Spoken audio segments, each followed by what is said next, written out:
Good afternoon, everyone, and welcome to today's exciting webinar, Take Control with Advanced Warehouse Management in Business Central. My name is Mitesh, and I'm the sales manager here at Navision Tech. I'm joining you today from sunny Sarasota, Florida, home to some of the best beaches in the country. If you ever in the area, feel free to stop by and say hello. I would love to meet you in person. I'm also here with my awesome teammate, Kevin, one of our top Business Central expert, joining us from Dunlop, Iowa. Kevin has helped many companies improve their warehouse management processes, and today he'll be sharing some useful tips that you could use it right away. We are glad that you are here, and we hope this session gives you some great insights to make your work easier and more efficient. Please note that if you are unable to attend this webinar live, don't worry. We will be sharing the recording afterwards. And all right, let's jump in and get started. Before we get started, I just want to let you all know that today's session is part two of our part two series. In this session, we will cover advanced warehouse management capabilities.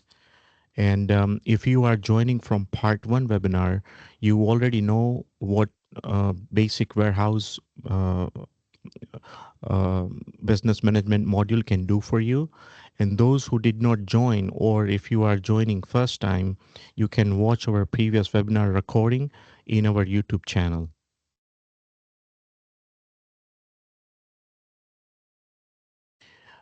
We post new content regularly in our channel, so be sure to subscribe to our YouTube channel, and there you can see we post our content regularly. So there is a great way that you can learn about Business Central. Today's webinar, we will cover about us, advantages of using Business Central, warehouse management, solution overview, success stories, and needs analysis options. And we will also cover a Q&A session at the end of this webinar. So please feel free to submit your questions throughout the presentation, and we will do our best to answer as many as we can. Let me tell you a little bit about us. We are not just another ERP provider. At Navision Tech, we help small and medium-sized company work smarter and grow faster using Microsoft Dynamics 365. We have helped over 100 plus companies use Microsoft Business Central the right way. And because of that, they have gotten better managing their warehouse, keeping track inventory, doing their finances, and helping their customers, everything in one single platform. We are not just the tech people. We are also industry experts, and we also understand how real business works, and that's why our solution help in everyday job, not just in a theory. And yes, we are a Business Central experts, but what really care about is helping your team feel confident and ready to use this powerful platform. And end of the day, our goal is simple: to help your business run better, grow smarter, and stay ahead of the competition. So now let's get started, and I will pass it over to Kevin to kick things off. Hey, good afternoon, everyone. Thanks for joining us on this two-part event of warehouse management. Last time we talked about just kind of the overview of warehouse management and using the basics within Business Central and not a fully advanced warehouse management flow with pick to path and directed pick and put. So we're going to build off that today and talk about how the system can be fully automated so that it guides your warehouse staff, it makes this decisions for you or suggests decisions for you that you can take into account and build off of to better manage your warehouse and improve efficiencies across the board. Mitesh, if you want to go to the next slide. So the typical advanced warehouse management flow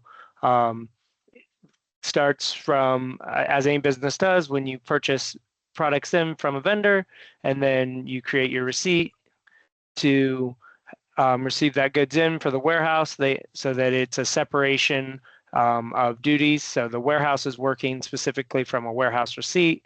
And then after they receive it, then you have a put away process where the inventory gets put away into your warehouse, what bin it goes into, and how the system determines all that can be defined.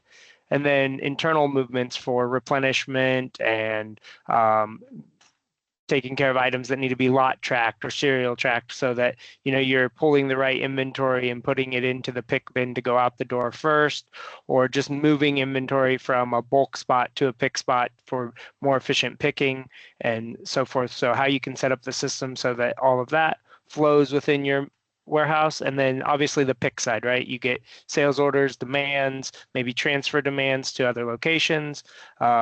So how you can drive picks and how the system can decide the pick based off the bin location, whether or not if it's the right class of warehouse class, and so forth. All those options are available on that pick side, and then our warehouse shipment ultimately is where we fulfill the order and ship it out to complete that. So today we're going to walk through a few different pieces of that and show you the more advanced setup from where we left off last time with how the warehouse flows. So Mitesh, we can, yeah. So advanced bin management in Business Central really comes down to the directed put and pick away method, and where on the bin you can set up bin types. So you can have bins where you pick inventory from, bins where you just store inventory, right? That is not to be picked from. It's just a put away, like a back stock type bin or overstock, depending on your terminology.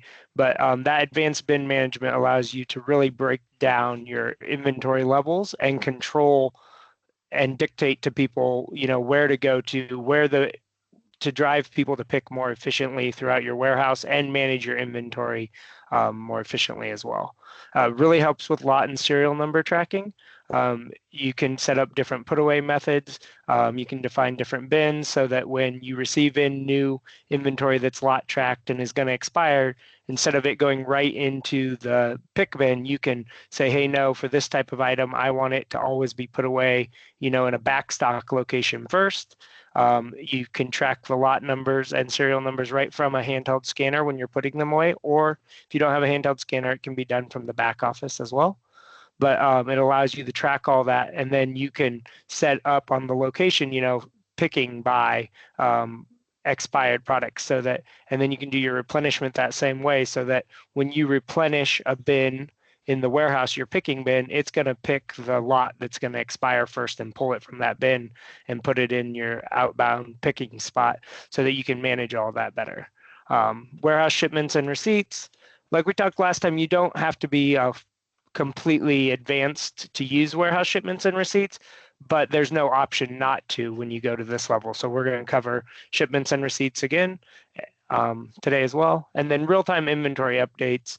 Obviously with cloud system and being able to use like a handheld device and move inventory, but as soon as inventory is picked, it moved from this bin to this bin, it's ready to go. All that can be done. Obviously having a handheld scanner makes it more real time than doing it from the back office. So we recommend handheld scanners, and Tasklet is a good service that can be used for that. But for today's demo purpose, it'll just be back office here that we'll be showing you. We won't be showing the handheld scanner at all today. Okay. So if you can share your screen, that would be great.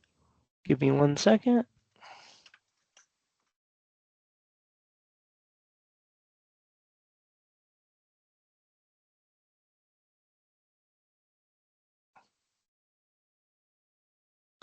Let me know if you can see my screen, Mitesh.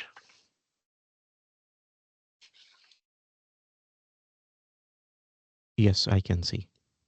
All right. So we're in our demo environment here. You will see there's a few notifications and things that are going to pop up. Not everything's complete. Obviously, it's a demo environment. We've got the new sales order agents over here that have some errors. That's completely unrelated to our demo today. So you can ignore that. That's other stuff that we're working on in progress just in this same demo environment. So when talking warehouse management, the first place we always want to start is the locations. And today, since we're talking advanced warehouse management, we're going to look at this location we have here called WMS. And it all starts, this is where it all starts for how you're going to define your warehouse management system. In an advanced warehouse management system in BC, you're always going to have turned on directed put and pick, which will then turn on all of these fields become grayed out because they're required. So you don't get an option to not have a put away or a shipment or anything like that. They're required. You do have a few other options here where, if you're not doing production, like in this instance, we're not doing production, it gives you an option here, right, that you can fill out. But if you are doing any of that, it will require that a warehouse pick is mandatory. And you can see I can't change it for assembly and so forth. One option that is available to you is to use a put away worksheet. So in advanced warehouse, this means that anytime you receive items in, right now, we have turned on that it's going to automatically create the put away line every time. But if you turn on this use put away worksheet, then you can use it instead of it creating a put away for every warehouse receipt you received in, you can pull in multiple receipts into the put away worksheet and then manage them from there versus it creating an individual put away each time. Another big difference from what we talked about last time is that you don't get to choose the default bin selection. With directed put and pick, the system is going to choose the bin based off the settings that you have set up on your bins. Warehouse handling time, all of that stays the same as we talked last time. You still have to define your bins like we did before. So we have our receiving bin defined, our outbound shipping bin, an adjustment bin. If you're doing any assembly orders, you have to have an assembly bin. If you're doing production, you would have to define your production bins as well, where like your shop floor, like to production, and then when it's produced. Same way if you had a project, you would have stuff that's going to a project bin as well, but we're not going over production or projects today.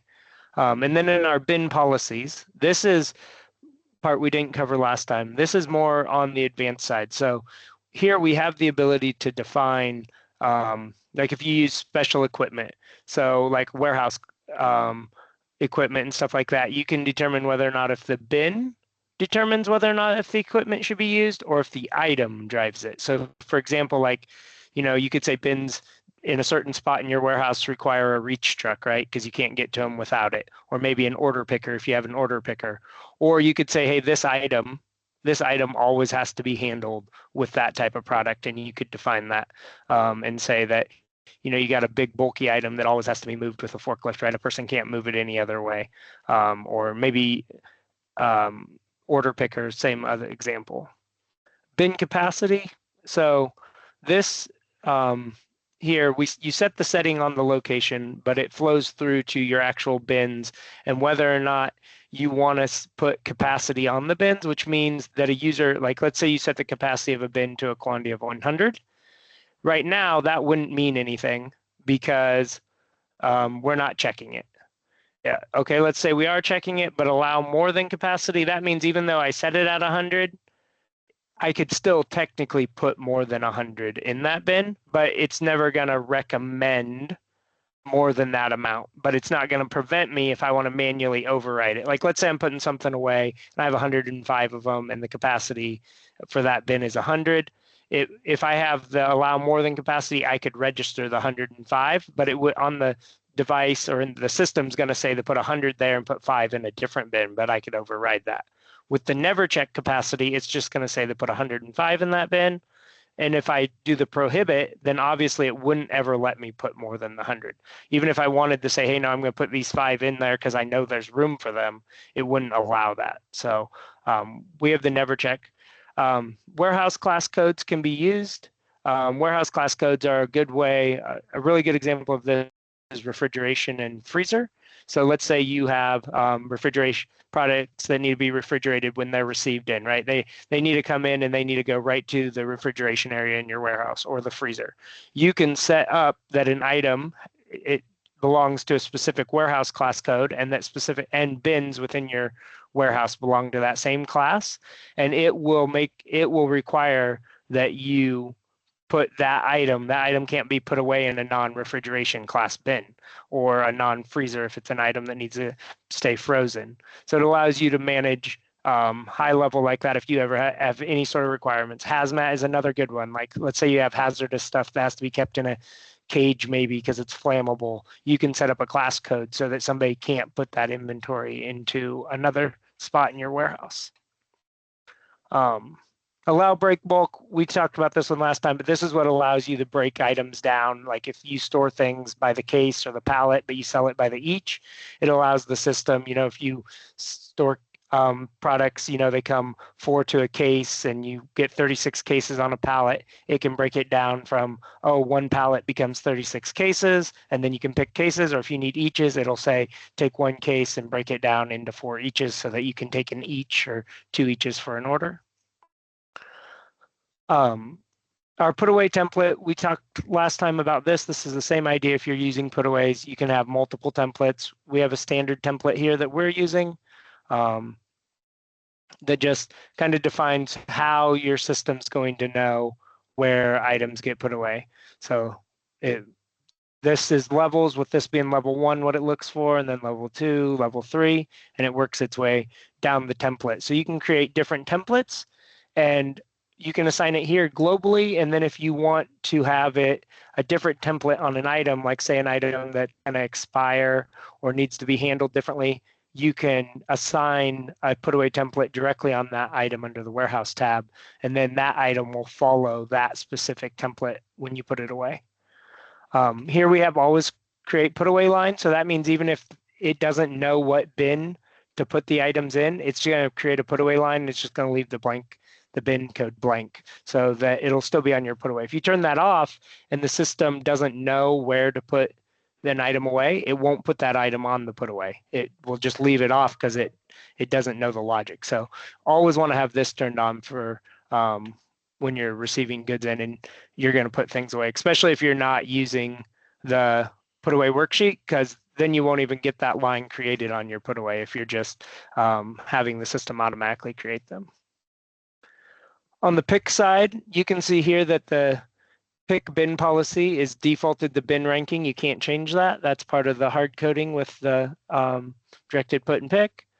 All is create pick line. We have that turned on. So even if there isn't a bin to pick it from, it's going to create a line and create the pick. It's not going to not recommend anything. If you turn that off and there's not a bin with inventory in, it just won't create the pick.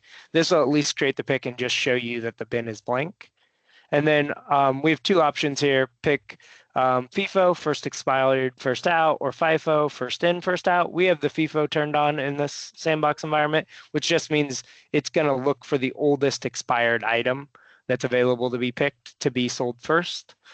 First in, first out would just follow just like your costing method. It's going to pull from the inventory that came in first. It's going to try to make you pick that way. I typically wouldn't recommend that. You might receive in, a semi-loaded product at the same time.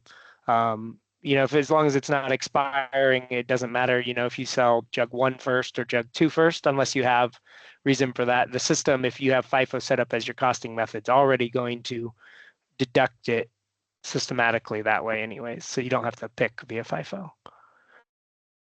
So, in our zones for this location, we have a few zones set up with our bin type codes. And then we could say, if we wanted to, that a specific zone has a warehouse class code.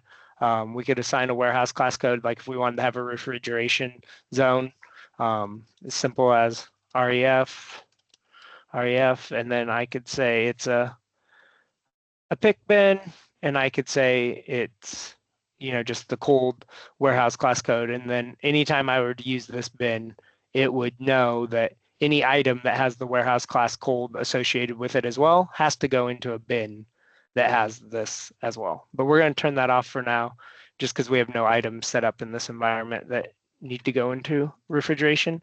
Same way with special equipment.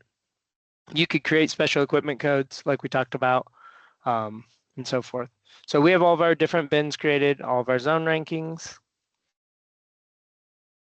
And that's done. Here in our bins, we can see we have a handful of bins created here with different types. Rankings really come into importance in this. So like we showed on the location card, the picking is going to use bin ranking when it picks. So a really good example of this is I want to pick down an aisle, right? That's one side is aisle 1, one side's aisle 2, and I want the system to go back and forth. So when I pick from pallet spot 1 on the left, I don't want to walk all the way down aisle 1 to then come back and walk all the way down aisle 2. So if we set it up where our bin rankings alternate, so if you see here, aisle 1, spot 1, and spot 2, they have the highest ranking, 200 and 199. So they're going to get suggested first. And then it's going to actually recommend aisle 2, spot 1, since it's right across from spot 1. It's actually 198, so it has the third highest ranking. So it's actually going to jump to that side of the aisle. So rather than walking you all the way down one side and then making you start over again at the start of aisle 2 and walking you all the way down that, if you use your bin rankings and you rank accordingly back and forth, it'll tell the user to pick from both sides as you go up and down your aisles. Bin ranking is always the higher the number, the higher the ranking. The lower the number, the lower the ranking. So like if you have stock bins that are just put away, for example, they all have 100 here because you can't pick from these bins anyways. So they all are in that same category and lower. Your picking bins though, it's always going to go by bin ranking. So just so everyone follows along with that.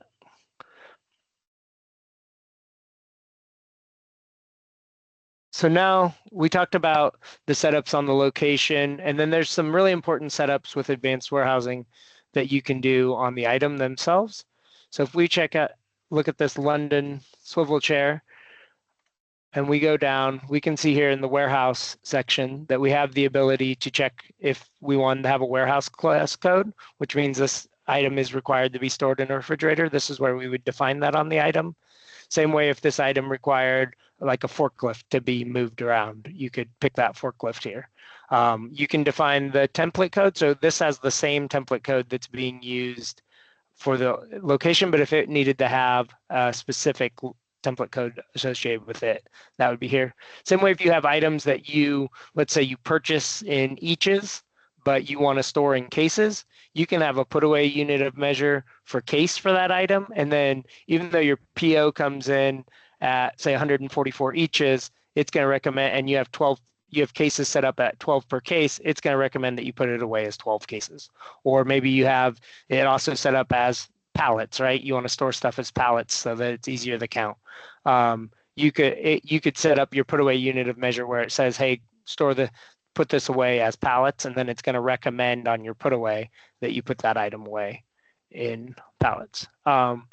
Counting can be set up here too. We're not going to go too much into depth with counting, but you can do your counting period codes and manage all that through the warehouse setting as well to count your inventory. In relation to advanced warehousing though, we can see this item's bin contents from the item card. We can actually see it across all locations. So we have multiple locations here. Some locations, Kevin, a location White, that's an advanced warehouse location, and then our WMS location that we're looking at today. So we can see that in this WMS location that we have a bin P001, that's a pick bin. It's the fixed and default bin in this location for this item, and it has a quantity right now of 5 in that bin, and then we have 95 sitting in a put away bin somewhere else in our warehouse. And we can set min and max quantity on these bins, and this is really important because if you're going to do internal replenishment within your warehouse, this min and max comes into play. So the min, it's very similar to the replenishment card on the face of the item or replenishment section on the item card. But if I say the minimum quantity in this bin is 10 and the maximum is 50, once that item gets below the minimum, I can run a movement worksheet and calculate bin replenishment, and it'll tell me to move from another bin to this bin what I need to get me back to my max quantity. So if you set mins and maxes and you have a picking area and you have a bulk area, the system will recalculate for you the flow of that inventory from your bulk bins down to your picking bins so that it just flows automatically through your warehouse. But that's set up from either you can do it from the bin contents screen directly from the item, or you can search from bin contents and set that up there. There are a few other things you can add in here that are really important. Fixed and default are important, the check mark.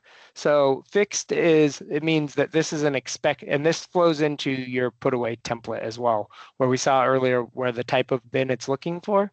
So fixed bin means it's like an expected spot where this item could be. And you can have as many fixed bins as you want.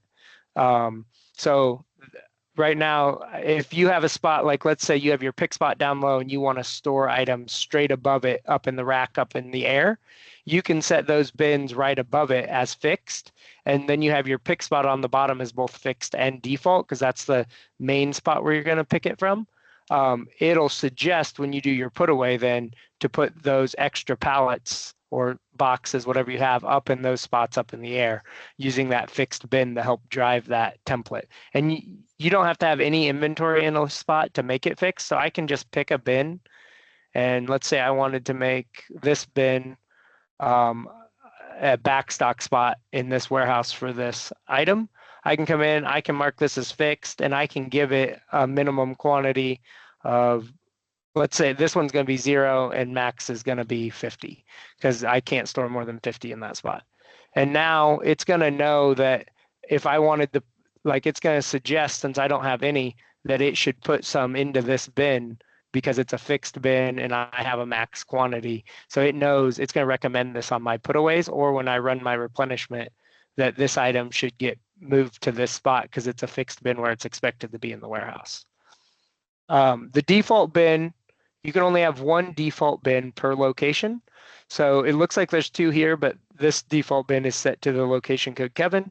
But for the WMS, if I tried to set this as default, it's not going to let me, because you can only have one default location or bin per location. And that is the primary bin, like where you're going to pick, pack, transact against this item, is typically what your default bin is. So it's the number one spot where you're expecting someone to go find this item, pick it, and pull it from. There is an option to set up dedicated bins. Dedicated bins are an example of where the inventory in that bin is specifically dedicated to like a work order or a production order. For example, let's say I have steel and I want to put it in this bin that's dedicated to this one work center every time, so that I know all the steel that I have, sheet metal steel that gets put in this bin, is dedicated to go to this work center where it's going to get bent or folded or cut, and I can do that. So it's a unique use case where you have inventory that's specifically only going to be used for one type of requirement, like the inventory is already spoken for, I guess you would say, in a way. So you're dedicating any inventory that goes into that bin is dedicated to this sales order, this production order type, or this work center for this. So use case is limited there, but it is available if you need that. Okay, so with that being said, let's take a look at, there's a few other items set up, but we'll start with, we went over kind of receiving last time. I received in a purchase order earlier today and processed the put away. But if we go to the movement worksheet, in here, this is where we can calculate our bin replenishment. So if we click calculate bin replenishment, we have our break bulk on, which allows us to fill in or to break down things if we need to, from cases to eaches or pallets to eaches. You could put in this do not fill in quantity to handle, which would force the user to have to fill in the quantity to handle. that could potentially be useful. But you have the ability, let's say you have a really big warehouse and you don't want to run replenishment for the whole warehouse. You can do a range of bins. You could enter a filter of, bin 1 ... through, or aisle 1 ... through aisle 2, and it's just going to run the replenishment for that. Our demo environment's not very big, so we'll run it for the whole thing. And we can see here that it recommended a few lines that need to be moved throughout the warehouse based off the fixed and default settings that we have. So it's recommending from these storage bins that we're going to move 100 of this Moscow swivel chair. Then we're going to move this Mexico swivel chair and this London swivel chair into these pick bins based off the requirements that are there. I can change this. If I don't like this, I have the ability to override it. It's not set in stone. I can also change the quantity. Like if I only want to move 20, I don't want to move 45, I can manually update that. Over here, it also gives me the availability to move, which is an important column, because let's say there was a sales order that existed that needed some of these, and there's a pick out there for, say, 30. Well, my available quantity to move would then show as 65 here, even though it might suggest, that I could move more because this bin has 95 in it. That's what's in that bin. I could only move so many. So that available quantity to move, sometimes you'll get an error when you go to do this. It'll be because even though the quantity you entered is a valid quantity, you might not be able to actually move it based off other requirements in the system. So let's create our movement. Our warehouse movement's been created. And warehouse movements. We can come in here, and you can do this on a handheld scanner, like I said, which would show up as a two-part system. So that's the same way it shows here as a take in place, where it tells you to go to this storage bin in the warehouse, take 100, and then you go and you register it in this other bulk bin as a 100. Same down here, and the user still has the ability to override from here if they want. So if they get there and they decide, oh, they can't, maybe I don't want to take all 100. If I'm the user, I'm only going to take 50. They can say, hey, I'm taking 50 and I'm placing 50. And when I register my movement, you'll see that all 4 of the, or 6 of these lines are going to go away, but only the first line stays because I handled 50. I didn't handle the total 100. And so this could be deleted if I decided, I only wanted to move 50 out of the 100, not all 100, or I could come back.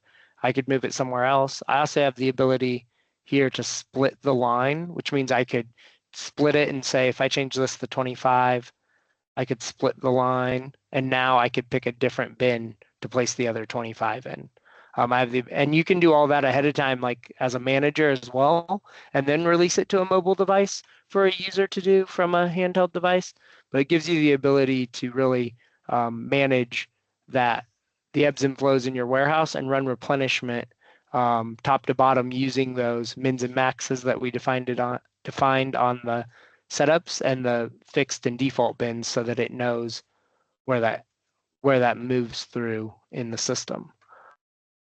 So now let's take a look at the outbound side, and I have a sales order here.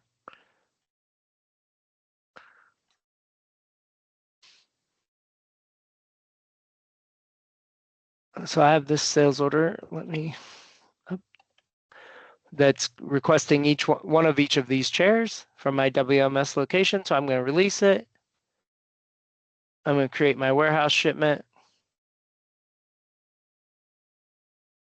And I can create from the warehouse shipment. Once it's released, I can either create a pick directly from the warehouse shipment, or I could use the pick worksheet. Pick worksheet is used more. Let's say you have lots of orders and you want to pull them in. I click get warehouse documents, and you can see it pulls in all of these different, all the shipments, assembly orders that would be available to be processed. I just want to look at this one. So it's going to pull it in. It tells me my quantity to handle, what's available to be picked, my shipping advice, what the customer it's going to. And so I could pull in lots of documents. If I had several picks, I could pull many in, and then I have the ability when I create my picks to pick via, the pick can be created per warehouse document. If I wanted to turn that off, and let's say I had 3 or 4 orders in for different customers, I could turn it on per customer, and then it would create the picks per customer, not per document. If you're going to combine them, I can do it by item where it picks per item. The biggest thing you have to make sure though is if you're picking by something other than per warehouse document, that when it gets back to you, however you're shipping it, that you have a way to separate out which items go with which orders. So per warehouse documents, usually the standard that's used. If you're doing that, sometimes you'll have a few more. You can have a few other, but you can do a maximum number of, like, let's say you didn't do the per and you just are doing straight picks. You could put in like 10 and it'll put 10 sales orders on every pick. So that you know every pick that gets registered consists of 10 sales orders, or maybe maybe lines matter to you if you want to judge that way. But we'll do per document, and then you can do it by shelf or bin ranking. So if I do my sorting method for my pick lines by bin ranking, and I'm going to print my pick, preview. This little report comes up that tells me like where I'm going to go to, how I'm going to pick my bins, and it shows you, I'm going to pick, and then I'm going to place them in the shipping bin. So it's got a take line for everything and then a place line for everything, just like we saw in the movement worksheet. So if we go back to our warehouse shipment, we can go to shipment and pick lines, show document, and we can see here that it's going to walk us, well, the items worked out to where one was on aisle 2, then and so forth, but it started us further away and then brought us back closer to the beginning, back up to P1. So it's sorted by that. So then we would register this pick. We can now see on our warehouse shipment, we have the ability to see that if you have the columns in there, quantity, if there's a pick quantity, if there's a quantity pick, so we can see this is fully picked, document status updates to completely picked, meaning that it's ready to go. Quantity to ship automatically fills out so that you can ship this order out. This is very useful if you want to see, so if you have multiple warehouse shipments in your system and you're trying to see where you're at for what can be shipped out from a management standpoint, from my warehouse shipments screen, I have the ability, I could filter and see across all my warehouse shipments, what's fully picked and ready to ship, what hasn't been picked, if it's partially picked. Once it's shipped, this document goes away, so there is no status for shipped warehouse shipments, but just partially picked. You have a partially shipped status as well if you ship part of it, but very useful for being able to manage the inventory. Let's go back to our, so after we've picked those items, we've picked them, we did not ship them yet. They're just picked, they're sitting in a bin. So if we go, switch tabs, and we'll go to items, and London swivel chair, related, warehouse, bin contents. We now see a new bin has showed up for shipping, and it has 1 in it. And this 1, we can look and see it came via movement, shipping, what the item number was. You can see the sales order, the demand, where it came from, the warehouse shipment associates to. And so we can see that real-time movement. As soon as you register that item, it deducted 1. Now the inventory in this location went down from 50 to 49, and we went up 1 here and all of these numbers are real-time. You can click into them, see how they got there. This shows you the movement of these items. Was 100 came in on a purchase order, and then we moved 5, and then we moved 45 into that bin to get us our total that we have. So you have real-time tracking. You can also look at in related history entries. You have warehouse entries where you would be able to come in and see specifically, that entry. You can add in some columns that aren't here through personalization that allow you to see like a user. So if I want to see the user who registered this, I can add that so I can kind of report and see, hey, which user did this movement, so forth. I can do a source. Source number is here. If I had used a handheld document or handheld device, you could see that it would have different columns that show you like where it comes from. This tells you the sale, like this came from a sales line. If you want to see source type, you can add that in. But you have a lot of different options there to see where it comes from. If the entry is made from a journal, like you're doing counting, sometimes it's super nice to have the journal name in here so that you can see that this was posted from an item journal, what batch it came through, and who the user is that posted that. If you want to go back and look at any of those types of journals. So through warehouse entries, you can track all of that. So like this warehouse entry right here that was posted earlier today, or no, sorry, this one up here that was posted earlier today, you can see that. You can see where it came from, the date it has. It's all very useful for managing your inventory from that standpoint, in terms of being able to track it. Another option that you have available to you in this environment that we talked about was the put away worksheet. So in the put away worksheet, I have the ability, and I can have multiple put away worksheets. If I have multiple locations, I could have another worksheet that represents each location, or I could have two worksheets in the same location if I have two different users that want to use the worksheet, same way with the pick worksheet. But I can come in here and I can click my Get Warehouse Documents, select More, click OK. Oh, there's no lines. 1 second. Let's see.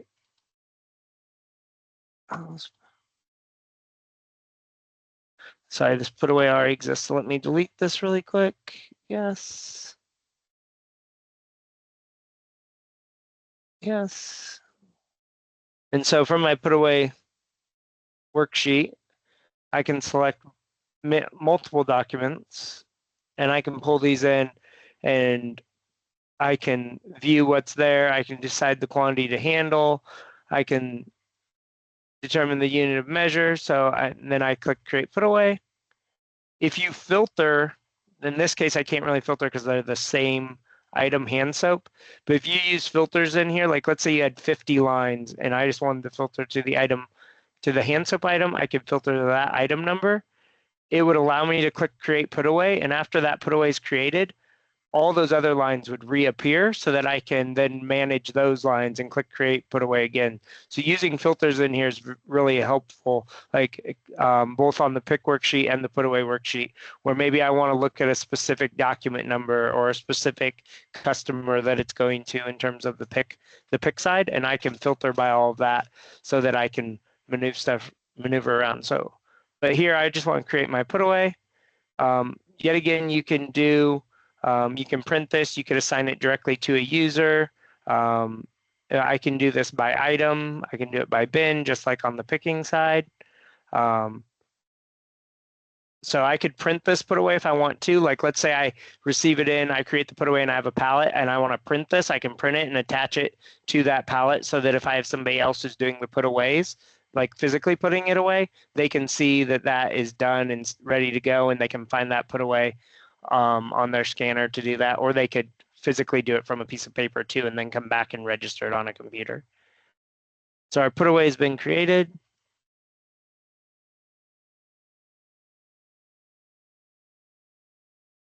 In our put away, we can see here that where it's recommending to put this. So it says to put this hand soap into this bulk bin.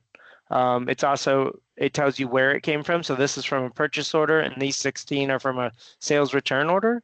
So the person who's doing that can see all that if it's necessary to them. Like we talked before, you have the ability to change the quantity. Like if I want to take 25 or 75, right? And I'm going to put them away there, and I can function split line and get my line for 25. And then maybe I want to put this in a picking bin. So I pick. I look at my picking bins. This bin's empty, so I want to put it there. And now when I register this, I'm going to split and put 75 away here and put 25 here. Or as a manager, I could do this up front so that it gets recommended to someone in the warehouse to do that on their device. So that's kind of the high-end stuff.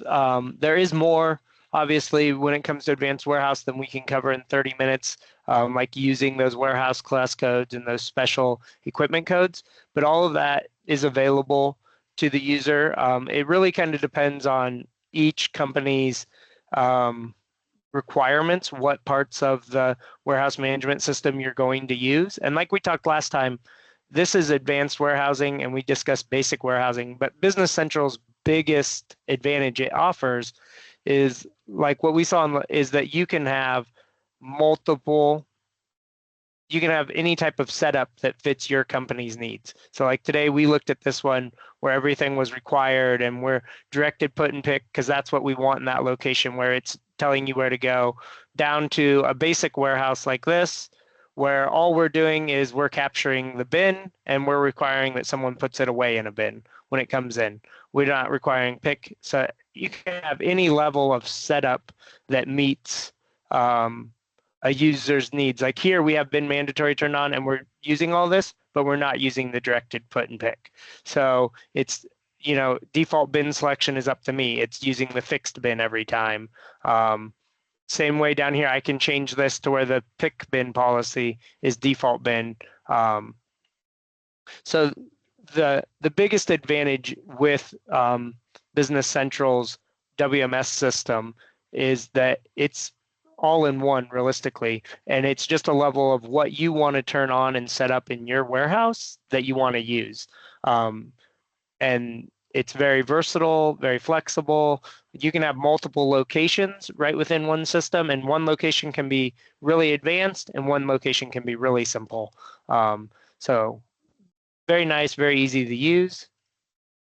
And that is the end of the demo for today. Thanks, Kevin, for the wonderful demo. And let me switch back to my screen where we were.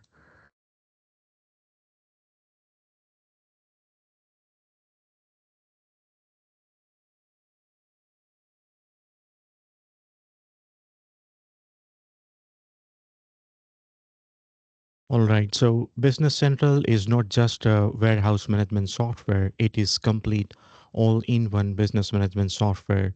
And think of it this way, that it brings everything your business needs into single platform, whether it is your financial, sales, customer service, or supply chain data. It's all in one place. And that means you can easily access and analyze and manage your data into one single platform anytime when you want without jumping between different systems. And when you have a single source of truth, it helps you do so much, and you can streamline your processes, avoid duplicate data entry, and reduce busy work. And you can get more faster, more accurate reports you will get it. And it's all within one single platform. And you can see also like real-time insights across all your department. And here is something really cool, that Business Central is the first business management software that comes with Microsoft Copilot built in. So Copilot use next generation AI tool to boost your productivity and improve your business performance. And AI is such a hot topic right now, and business is bringing, the Business Central is bringing that power straight to your day-to-day operation. And no wonder that over 45,000 small and medium-sized businesses trust Business Central. And I'm sure like there are so many software out there, but the way Microsoft integrates everything into one ecosystem is just phenomenal. And it makes your business running smoother, simpler, and more smarter. So here is the list of capabilities of Business Central provides, and you could see like there is a finance and accounting management is there, sales and marketing management is there, inventory control, warehouse management, complete supply chain module is there.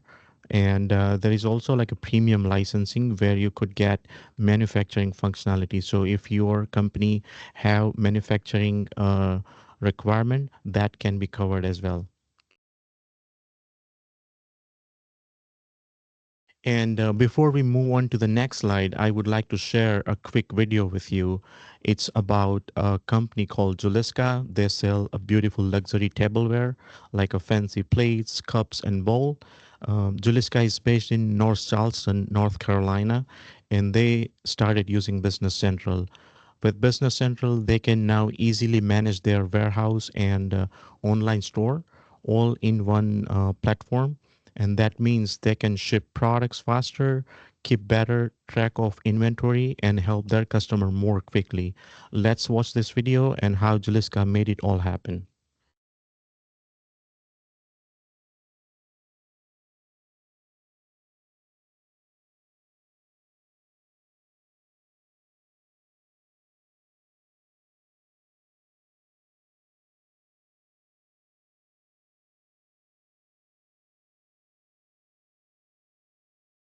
Um, Sorry, I'm unable to play the video for some reason, but let's move on to the next slide. And some of you might be thinking like, everything looks great, but like, how can we try Business Central? Or you might be just curious, like, want to learn more about Business Central before making any big decisions. We totally get it. And that's why we are offering something special, and it's completely free. At Navision Tech, we are giving you the chance to schedule a free one-to-one needs analysis with one of our experts. No pressure, no sales speech, just a real conversation about your business challenges and how Business Central might fit in. It's our way of helping you take the next step with confidence, whether you are just ready to dive in or just starting to explore your options. I will drop the link during our Q&A session. So if you are interested, grab the time that works for you, and we would love to connect and learn about your needs and see how can we help.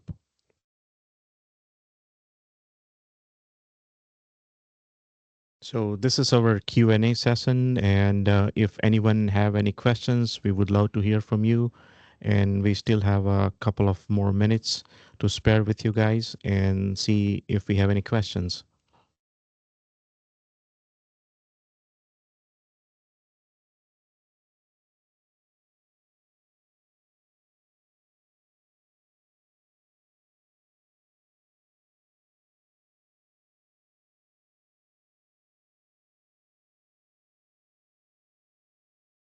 Doesn't look like there's any questions, Mitesh. All right, so I will go back to the.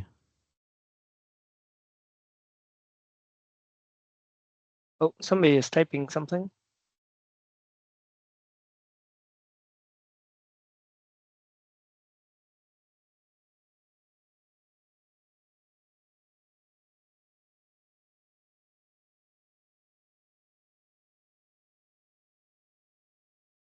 Yeah, I think Kevin, you nailed it. We don't have any questions. Oh, I think yeah, we have.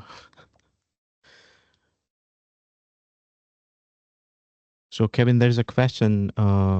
Somebody asked, seems very advanced. How do we get about ordering the system if we decide to use it? So if you decide to use the advanced warehousing system is actually built right into the Business Central platform. So if you're interested in getting signed up for Business Central as your ERP, you can just reach out to us directly. You could go to navisiontech.com or and submit for a meeting that Mitesh was just showing. He's going to drop the link for anyone that wants to schedule that meeting here in the chat as well. So that would be the best way though. But to use that advanced warehousing system, that's just built into the ER. That costs no extra. It comes with your license, whether you use Essentials or the premium version of BC. The advanced warehousing module is built into the ERP itself.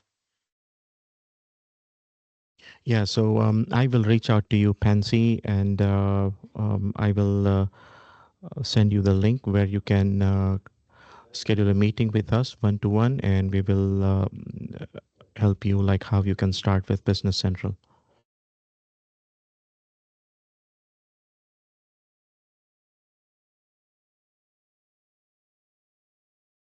All right, I think we don't have any more questions.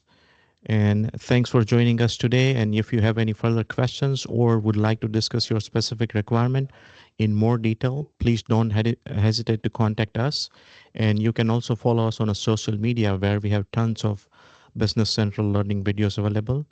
And thank you for joining us once again, and you have a great day. And I'd like to say if anyone has any topics they'd like to see us cover in future webinars, please feel free to give us that feedback.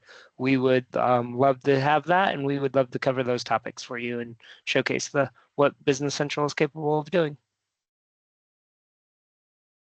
Thank you, everyone. Thank you. Bye. Bye.